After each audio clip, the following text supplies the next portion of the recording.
Most investors believe they're diversified.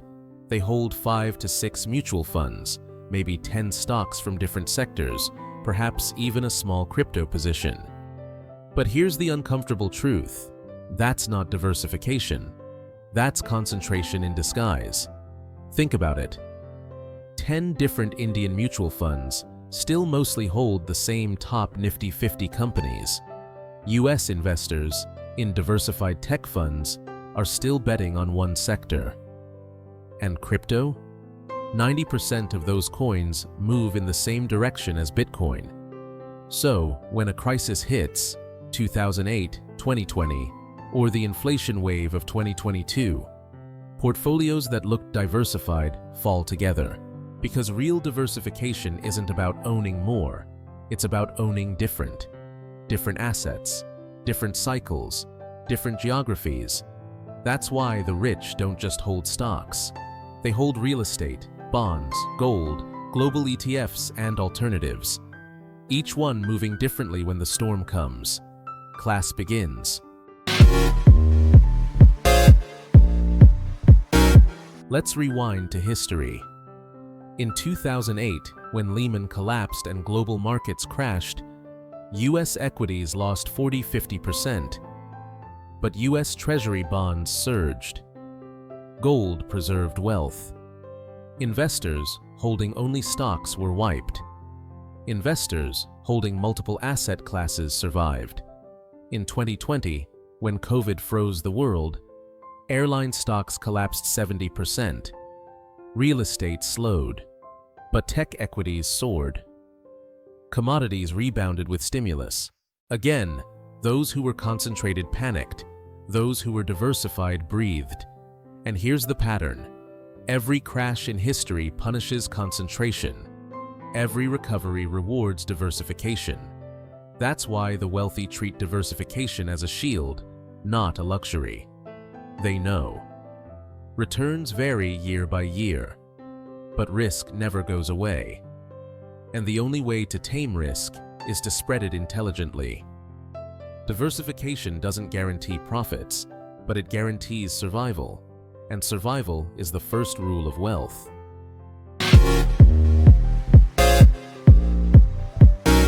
If diversification is survival, then why do most investors fail at it? The answer isn't lack of knowledge, it's psychology. Because even when people know they should diversify, their emotions pull them into traps. Let's break down the 4 biggest ones. Trap 1. Fear of missing out. FOMO. Imagine this. Bitcoin is skyrocketing. Everyone on social media is bragging. You feel left out. So, what do? You throw all your money into crypto at the top. That's not diversification. That's FOMO concentration. And when the bubble bursts, like it did in 2018 and again in 2022, the pain is multiplied. FOMO makes you forget risk, chasing what everyone else is chasing. Trap 2. Overconfidence. The second trap is believing you're smarter than the market. You think, tech is the future, so I don't need anything else. Real estate always goes up. I'll just put everything there. This one sector will make me rich. Overconfidence blinds you, but markets don't reward ego. They punish it. Example. In 2000, investors who went all in on .com stocks thought they were visionaries. By 2002, many were bankrupt. Trap 3. Herd mentality. Humans are tribal. When everyone around you is buying the same thing, it feels safe to follow. But the herd rarely diversifies. The herd piles into the same hot asset, tech stocks, real estate, crypto, gold, until the bubble bursts. Example 2008 real estate crash. Everyone believed property only goes up. The herd was wrong. If you're investing the same way as everyone else, you're probably not diversified. This one is subtle but deadly. You build a portfolio once, maybe with good diversification, but then markets move. Suddenly, equities that were 50% of your portfolio become 80%. What do most people do? Nothing. They anchor to their original setup. They refuse to rebalance. So, they end up overexposed without even realizing it. Anchoring turns a once diversified portfolio into a fragile one. So here's the truth. FOMO makes you chase hype. Overconfidence makes you bet too big. The herd blinds you out to risk. Anchoring traps you in imbalance. These are the psychological enemies of diversification. In Chapter 3, we'll shift gears and look at the science of asset allocation, how different asset classes interact, and why uncorrelated assets are the true foundation of survival.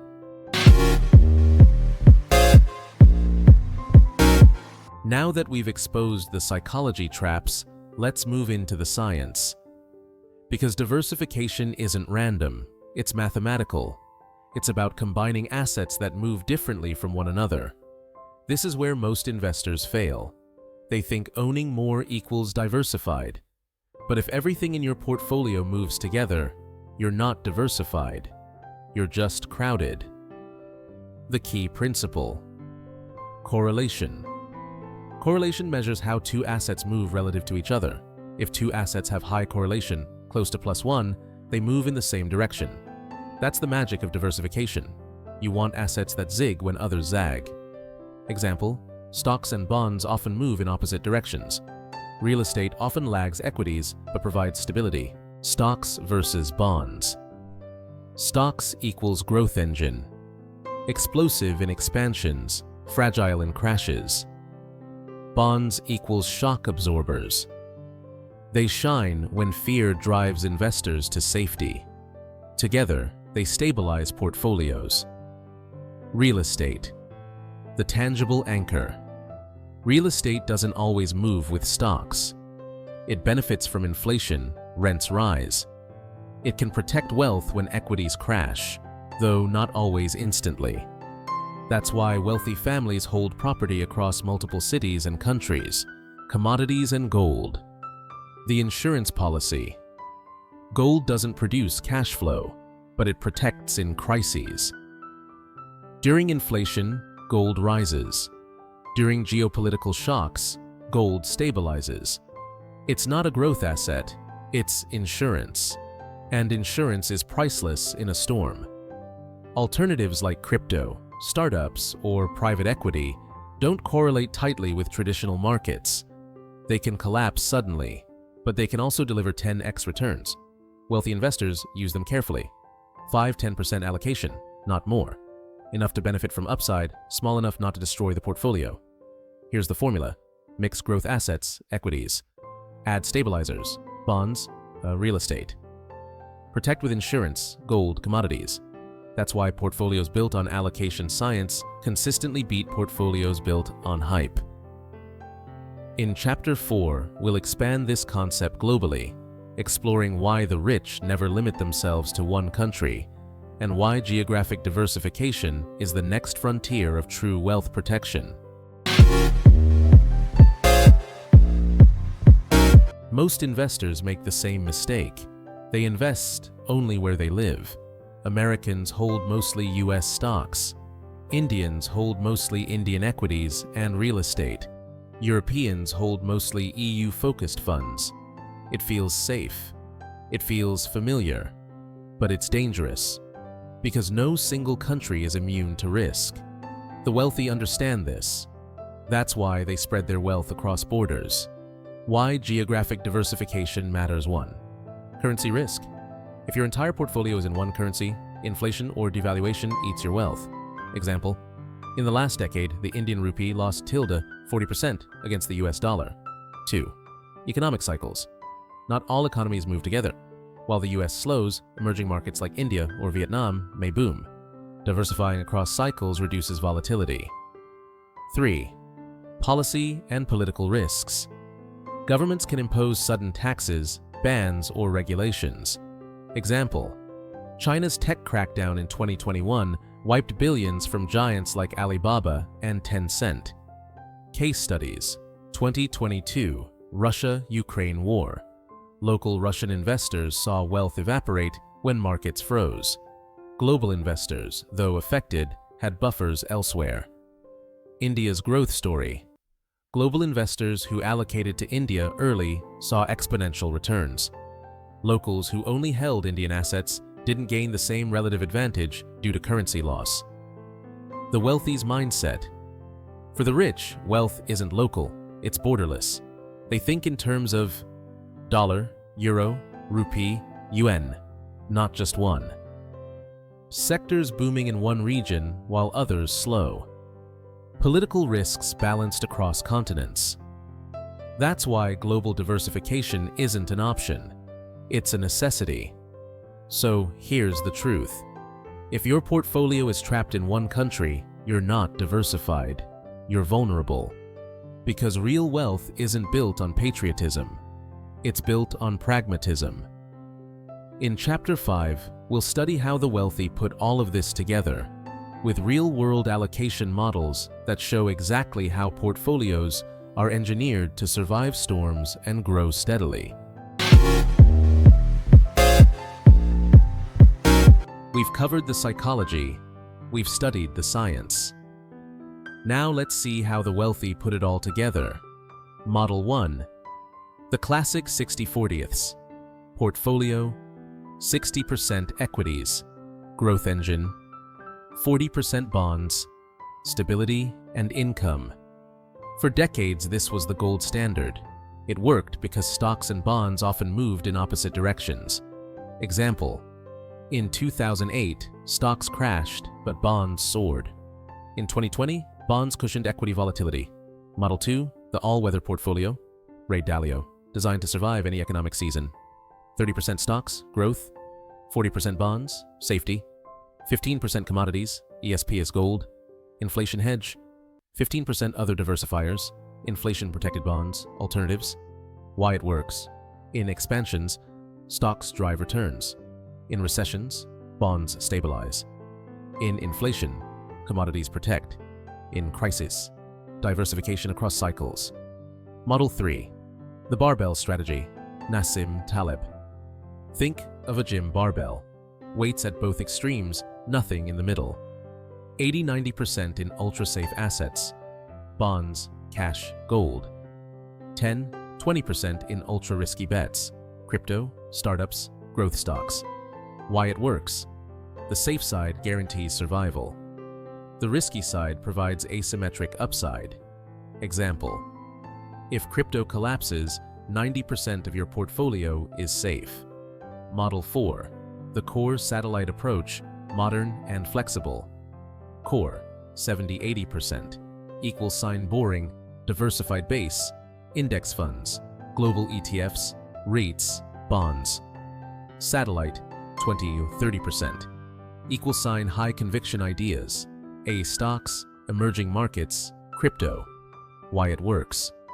The core compounds steadily. The satellites let you explore growth themes without risking the farm. Model 5. Crisis-tested family offices. Wealthy family offices often hold 20–30% equities, 20–30% real estate, 20% bonds and fixed income, 10% gold and cash reserves. It's conservative, diversified, and designed for one goal: preserve wealth for generations. These models prove one thing. The wealthy don't bet on one horse. They build fortresses of wealth, portfolios that survive storms and still grow over time. In Chapter 6, the final chapter, we'll turn this into a practical blueprint for you, so you can start building your own diversified portfolio today without confusion.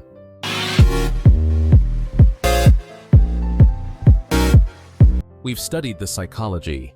We've broken down the science.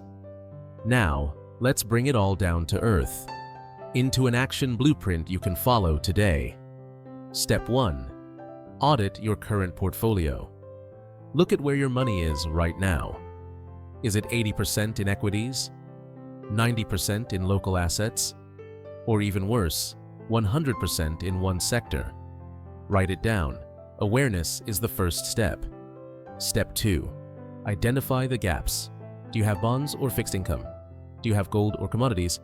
Do you have any global exposure? Do you have real estate or REITs? If the answer is no to most, you're not diversified. Step 3. Start simple allocation. Here's a sample starter split, not financial advice, just education. 50% equities via index funds or ETFs. 20% real estate or REITs. 15% bonds or fixed income. 10% commodities, gold, silver. 5% alternatives, crypto, startups, private equity. This is not perfect, but it's balanced and far safer than putting 90% in stocks. Step 4. Rebalance annually. Markets move. Your portfolio shifts. If equities grow from 50%, 70%, sell a slice and rotate into bonds or gold. If commodities crash, buy a little more at the bottom. Think of it as trimming a tree so it grows healthy. Step 5. Automate and stay consistent. Set up systematic monthly investments, SIPs, DCA, into ETFs, REITs. Don't let emotions guide you. Trust the process. Wealth is not built by one lucky bet. It's built by disciplined allocation over decades. Most investors fail not because they don't earn enough, but because they never diversify enough. But you now have a portfolio that doesn't just grow, it endures. So here's what to do next. Subscribe. I'm building a free library on asset allocation, equities, real estate, and global investing. Comment. Tell me, which asset class do you want me to break down next? Share. Send this to someone who still thinks owning 10 stocks equals to diversification. Because quiet, diversified wealth outlasts hype every single time.